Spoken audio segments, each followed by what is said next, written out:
Well, color me impressed and surprised. I never expected that this episode would be non-stop action for almost its entire duration. Sure, the previous episode left things off at a point that enabled them to just jump straight into the thick of it without any additional preamble or setup.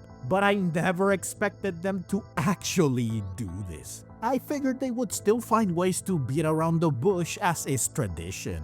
Spend half the episode on exposition, build up, world building, character and or Pokemon introductions, etc. Then spend the other half of the episode dealing with and focusing on the results of everything presented in the first half, severely limiting just how much action and excitement we get to experience. For this episode though, they threw half the formula out the window.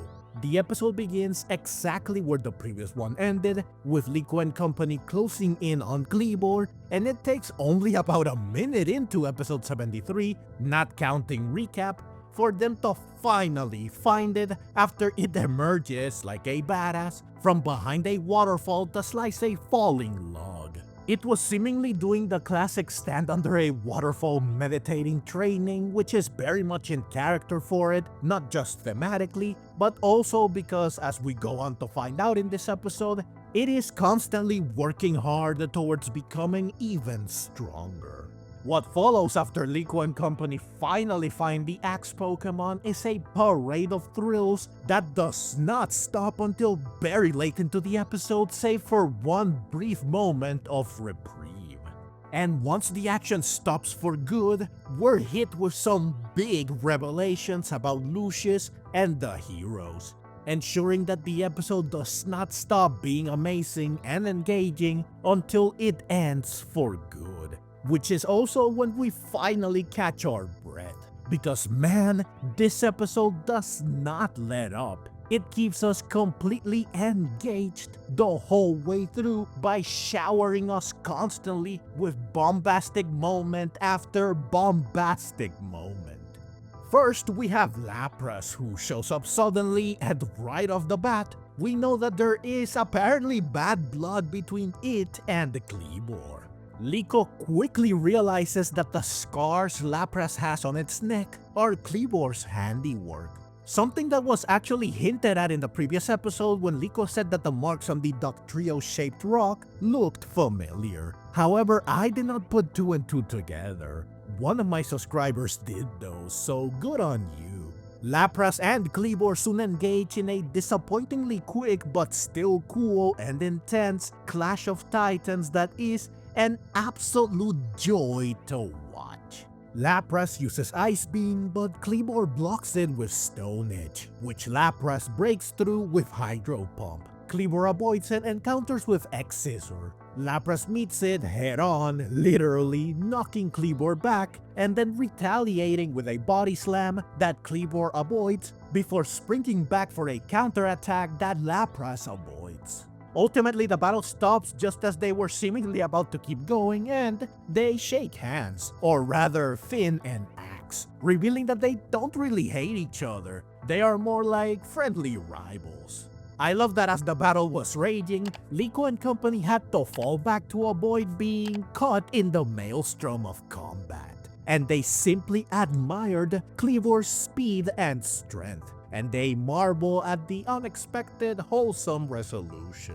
I also love that Perrin just had to still take pictures even under duress. Like a total pro too, once they are behind cover, expertly using her non-dominant arm to support the camera. How can you not love her? Now predictably, my only gripe with this battle is that it is way too short. It would have been amazing to see them battle each other like kaiju for several minutes. But I understand that this was not done because this is not the point. Not only because obviously the main event of the episode is Liko and friends versus Kleavor, which is what gets most of the spotlight and the screen time, but also because this battle of Colossi is meant to tease the relationship between Lapras and Kleavor, hinting at what happened back when Lucius was still around and the heroes were still together. Something we get to confirm later along with a nice little revelation, but more on this later. So Liko, Terapagos, and Lapras try to convince Kleavor to join them, mentioning their intent to go to Lacua. But Kleavor seemingly ignores them and it retreats with no hesitation or reply of any kind. This leads to our one moment of respite as Liko and company chase after Kleavor through a cavern behind the waterfall. While this is a moment without thrills, it's not without value, since we get to see, like I mentioned earlier, that Kleavor has spent a lot of time training, as evidenced by the many slash marks all over the place. The reason why it's training so much despite being alone perplexes Liko and company.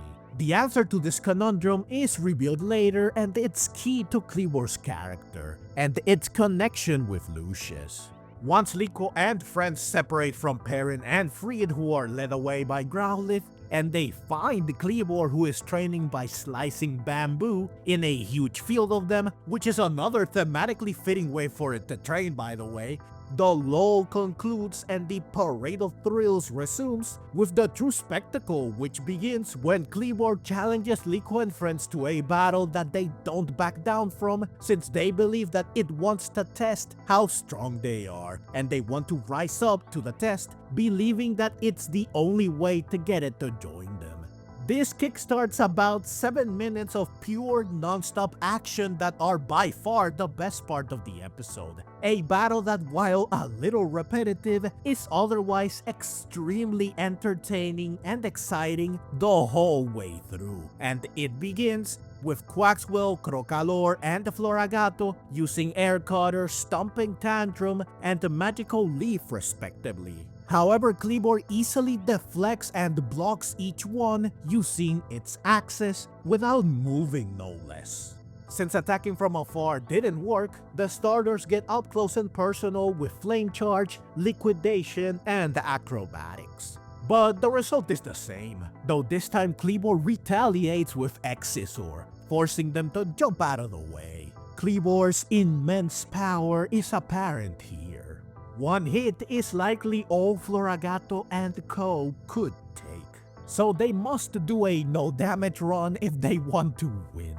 The starters attack again with the same close quarter attacks aiming to chip away at Kleavor, but regardless of whether they attack together or separately, the result remains the same. Kleavor's defense is impenetrable. After enduring their onslaught, it retreats deeper into the bamboo forest, forcing them to give chase, adding some nice dynamism to the battle since it briefly becomes a battle in motion instead of a static one, making it feel like video game boss battles where the boss leaps around the arena or moves around constantly in an open space in order to keep you constantly on your toes. The starters keep up offensive pressure with the same physical moves, which they initiate as they run, which is very cool and it adds to the dynamism I mentioned earlier. Kleavor soon stops running, and this time, instead of relying on blocking, it expertly avoids each attack. It then hits the starters with Excisor, which they endure surprisingly.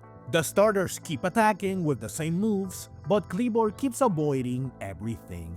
This is why I said that this battle is a bit repetitive. The starters basically just spam one move instead of mixing it up with other moves. They know 4 after all. Now sure, the fact that they are constantly in motion, as is the battle itself, with even the camera panning around to keep up with the intense action, does alleviate the repetition somewhat, but it is still a glaring problem. Perhaps the only one.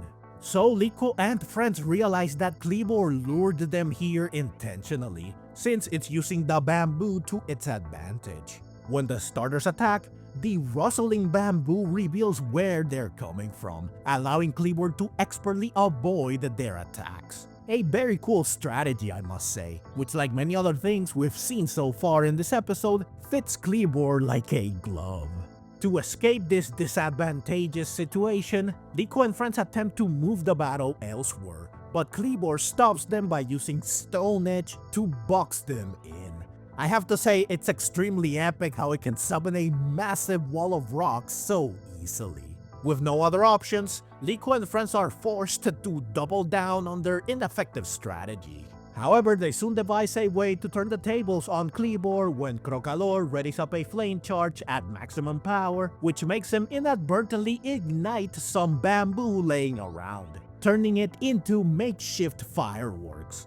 This startles Kleavor, giving Roy the idea to have Crocalor run around with flame charge to light up a bunch of bamboo, as he explains that the pocket of air within them expands with heat, which makes them explode. This parade of sudden noises distracts Kleavor, which makes its strategy fail, allowing Floragato and Quaxwell to finally land hits with acrobatics and low kick. Though Kleavor remains resolute. It falls, sure, but it quickly recovers by rolling, blocking the next attack, and standing back up ready for more, all in one motion, which is just so cool. Kleavor is such a badass. Also, the strategy Roy came up with is very clever and creative, an awesome way to turn Kleavor's terrain advantage against it. It's especially cool to see how chaotic things get with the extra sounds. You can feel how thrown off and disoriented Kleavor is, yet it still keeps up. An amazing sequence all around. Once its advantage is gone, it applies the same strategy Liko and friends tried, running away to find better positioning. Though unlike them, it succeeds by climbing up the stone wall. Seeing it do this reminds us that it's a bug alright, something that is easy to forget due to things like its size and physical prowess. Liko and friends waste no time chasing it by breaking through the stone wall, just as Fried and Perrin arrive to witness the rest of the battle. The starters attack with the same 3 moves yet again. Yeah, I wasn't kidding when I said this battle is a bit repetitive. Kleavor retaliates by unleashing its signature move Stone Axe, which looks simply amazing. This knocks the starters back.